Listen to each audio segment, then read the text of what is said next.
Bismillah, Assalamualaikum warahmatullahi wabarakatuh. Peserta kelas pengamunistik yang dirahmati oleh Allah, kali ini insya Allah akan saya jelaskan ya bagaimana analisa dan diagnosa bekam pada diagram hukum keseimbangan. Ya, ini penting diketahui oleh para terapis ya, karena nanti untuk menghindari malpraktek ya. Karena malpraktek itu berujung kita mendolimi kepada pasien atau klien ya. Baik, analisa dan diagnosa bekam pada kaidah diagram hukum keseimbangan ini adalah nanti kita mengacu ya bagaimana kondisi-kondisi diagnosa ya, diagnosa kemudian penerapan teknik terapi ini sesuai dengan diagnosa yang ada ya. Jadi dari diagram ini nanti diagnosa ini dimasukkan ya. Contoh misalnya diagnosa itu kan ada 6 cara pemeriksaan yang sudah saya jelaskan di pelatihan yang sebelumnya ya. Jadi di sini kita misalnya ya di dalam diagnosa itu di pohon ilmu itu kan ada namanya 6 pemeriksaan dan 8 kaidah diagnosa. Nah, pada 6 cara pemeriksaan itu diantaranya adalah lihat dengan cara melihat. Maka analisa kita karena bekam itu adalah proses pengeluaran darah kotor yang penuh toksit itu di permukaan dan sifatnya adalah sedasi, maka saya berulang-ulang katakan bahwa kondisi-kondisi yang layak dibekam adalah kondisi yang ekses, yang berlebih, di mana berlebihnya ini adalah kondisi panas. Yang kedua, kondisi kelebihan energi. Yang ketiga adalah ketika kelebihan darah bergejolak pada internal tubuh. Nah, dalam pengamatan maka nanti ya wajah-wajah yang nampak, berarti dalam diagram ini berarti wajah-wajah yang nampak yang posisi di garis normal ini ke atas itu. Maka misalnya di sini, ini masukkan aja itu ya. Dengan cara melihat, berarti kan melihat sennya. Sennya yang ada di lembah panas ini ya, lembah panas ini berarti dia wajahnya itu wajah yang memerah. Memerah itu maksudnya wajah yang misalnya dia masih ceria, kemudian ya kelihatan bahagia, yang artinya darah itu cukup di sampai ke muka. Maka di sini semakin ke atas ya wajah yang sennya masih semangat, suara yang agak lantang, jelas ya. Nah itu wilayah-wilayah yang ada di atas ini itu secara sennya ya, bukan yang loyo ya. Nah, kontraindikasi dengan yang di sini sudah loyo, misalnya lemah latih lesu, ngantukan, itu adalah wilayah-wilayah di garis normal sini nih. Apalagi terlalu ini tidurnya terlalu banyak ya. Yang namanya ngantukan itu ya di mana-mana duduk ngantuk ngorok, duduk di mana nanti sebentar tidur ya gitu. Nah, itu wilayah-wilayah ini di bawah normal itu. Terutama kontraindikasi di wilayah ini lembab dingin ini. Lembab dingin itu sudah kontraindikasi dengan bekam ini. Kalau dingin kering, kalau mendekati kering masih boleh, tetapi baiknya itu tetap di atas garis normal. Itu dengan cara melihat wajah ya, sennya ya sama warna wajah. Kemudian kalau kondisi melihat gerak-gerik, maka gerak-geriknya dia masih lincah itu, jalan masih cepat ya. Jalan cepat, terus terengginas, kemudian langkahnya itu langkah mantap gitu loh. Dia geraknya gerak yang normal lah begitu. Bukan yang jalan aja dikit-dikit kayak gini kelihatan loyo, bukan itu ya. Itu dari gerak-gerik, kan kita melihat kan gerak-gerik seorang itu kan bisa. Nah, kemudian selain gerak-gerik ya ini kita melihat yang mengamati kan salah satu melihat adalah melihat lidah. Maka lidah, gambaran lidahnya yang layak dibekam adalah dari lembab ini semakin ke atas, dari kering ini ke atas. Maka gambaran lidah Kalau indikasi lembab adalah selaputnya tebal itu loh. Ya, selaputnya tebal ya. Kalau tebal saja di sini warnanya putih, maka ya di sini ya, di sini. Tapi dasar lidahnya karena dia masih di garis normal, maka masih ada merah-merahnya. Tetapi selaputnya tebel gitu loh. Nah, semakin ke atas itu ketebalannya itu semakin berwarna kuning ya.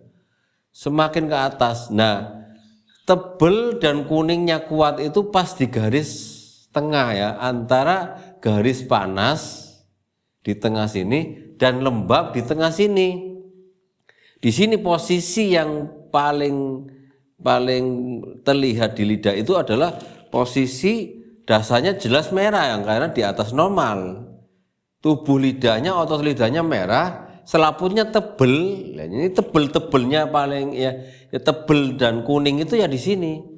Sudah tebel, kemudian kuning kuat di sini. Nah, di situ. Itu nah, ini layak dipekam ya. Jadi kalau pas di sini itu sudah layak dipekam. Semakin ke atas berarti selaputnya semakin tipis, semakin tipis. Semakin tipis, semakin tipis, semakin tanpa selaput ini. Berarti merahnya murni di sini, ya kan? Nah, berarti kalau tebelnya itu semakin menipis, justru itu makin bagus dipekam. Walaupun di sini bisa ya dilakukan bekam karena dasar lidahnya masih merah.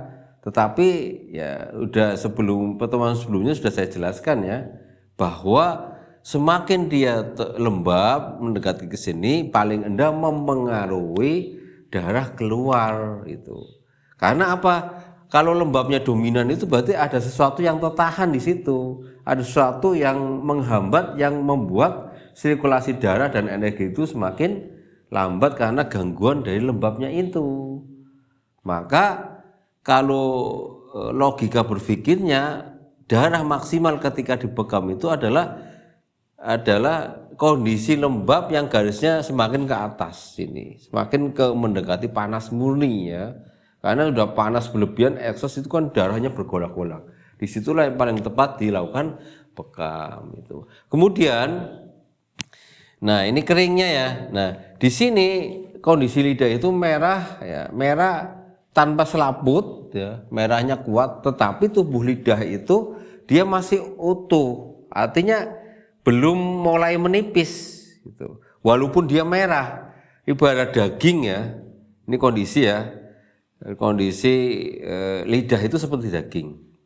Maka gambarannya adalah ketika lidah dijemur ya, dijemur, kemudian batas maksimalnya dia mau panas maksimal tapi bentuk lidah bentuk dagingnya belum berubah, masih utuh. Tapi merahnya itu merah kuat. Nah, itu berarti seperti jam 12 ini. Itu panas, batas panas ya. Ketika dia masih dipanasi, cairan kan semua mulai menguap nih. Nah, dagingnya itu mulai menyusut. Berarti sudah mulai kering di sini. Semakin dia dipanasi, semakin kecil, terus semakin tipis. Batas kecil dan batas tipis itu adalah di kondisi kering.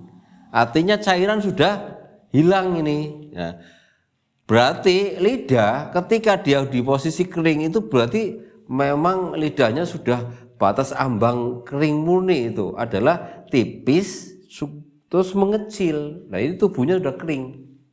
Seperti orang itu kena penyakit tapi sudah kronis, sudah lama. Nah itu.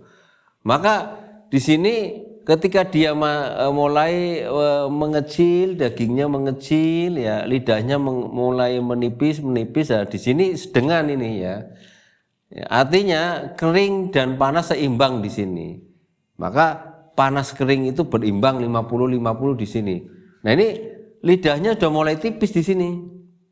Udah mulai tipis ya, kayak daging dijemur itu sudah mulai kering, tapi tubuhnya masih merah, masih bisa di sini dilakukan bekam. Makin tipis, nah, kering murni di sini masih bisa karena dia lidahnya masih merah. ya kan. Tapi kalau sudah di garis normal ke bawah, ya, maka kalau di sini sudah lidahnya kecil, tipis, tetapi warnanya sudah mulai pucat, maka disitulah batas jangan dibekam dulu, karena sudah mulai ke kering menuju ke dingin ya. Kering menuju dingin, dan dingin itu sama kering sudah kombinasi di sini. Karena di batas garis normal, maka janganlah dilakukan bekam. Itu kondisi lidah. Nah, ketika dia masuk ke lembab, tebel, semakin tipis tebelnya ya. Nah, semakin tipis tebelnya. Tapi kondisi otot lidahnya semakin gemuk ini. Kalau semakin ke sini, semakin gemuk, semakin gemuk, semakin gemuk, dan paling gemuk kondisi lidah, cairannya banyak, gemuk, tetapi selaputnya itu sudah hanya putih saja, bukan tebel di sini. Selaputnya putih, ya, otot lidahnya putih, tapi masih tebel dan lebar, gemuk lidahnya itu ini maksimal gemuknya di sini, ya kan. Nah ini sudah kondisi sudah otot lidah atau tubuh lidahnya pucat, selaputnya juga pucat, ya, putih pucat tapi tidak tebal. Nah ini adalah kondisi yang paling dominan dingin, ya, dominan dinginnya. Maka di sini tidak boleh dilakukan bekam, karena kalau dibekam itu biasanya tidak keluar darah, karena sifat dingin itu beku, kemudian keluarnya itu biasanya hanya karena bekas luka tadi ya, sama biasanya kalau dia ada anginnya ya nanti ada asap-asapnya itu ya putih-putih di kopnya. Tapi kalau tidak ada ya biasanya darahnya hanya sedikit aja karena dilukai, kemudian darahnya tidak keluar. Nah itu ya, itu gambaran diagnosa ketika mengamati lidah, ya, itu mengamati lidah di sini. Kemudian yang melalui pengamatan itu nanti biasanya ke kondisi ya masih ya, dengan melihat itu ya melihat iridologi misalnya. Di iridologi itu biasanya misalnya di kondisi di sana di atas di sini berarti dia punya luka di lubang iridologi itu belum tajam banget loh gitu. Tak, karena kalau lubangnya sudah tajam ya sudah hitam pak tajam, goresan di irisnya itu sudah kuat di sana, itu berarti kondisinya sudah kronis. Kalau sudah kronis itu berarti sudah mendekati kering, ini sudah masuk ke defisien. Jadi kondisi mata yang dia ada luka-luka tapi masih nipis-nipis saja, itu layak dibekam ya. Ini perlu fokus di sana. Tapi kalau gambaran umumnya yang lebih jelas itu ya mengamati dengan tadi melihat wajah, semangatnya dia, gerak-geriknya dia, sama kondisi lidah itu lebih jelas. Tapi kalau iridologi itu memang dia harus ahli di sana dan tekun di sana, baru nanti bisa menjawab masalah kondisi iridologi.